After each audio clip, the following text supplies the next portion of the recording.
Try naman natin ang sinigang na alimango. Prepare lang natin ng ating alimango na matataba. Super alige, kitang-kita ang orange na alige. Handa ang mga sangkap sa pangsigang, kamatis, sampalok, sibuyas, kangkong, pampalasa, gabi, saka pakuluan. Ayan, may sinigang na alimango na tayo. Napakasarap, maasim, malasang malasa. Super sarap ng sinigang na alimango. Mataba, siksik sa alige. Katakam-takam.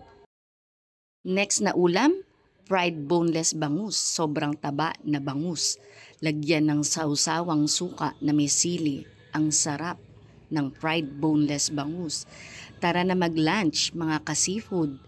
Tikman natin ang ating niluto.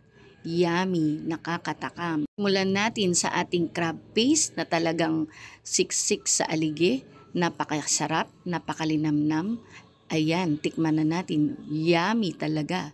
Sarap. At ang ating fried boneless bangus na sobrang taba. Tara na tikman natin. Sausaw sa suka na may sili. Ayan, nakakatakam. Wow, ang sarap. Sobrang linamnam ng bangus. Yum. Next, ang ating maalige na alimango na sinigang sa sampalok. Ayan po, makikita nyo ang alige. Orange na alige, kitang-kita. Makikita po natin, ayan, napakasarap. Punong-puno ng alige ang ating alimango. Tikman.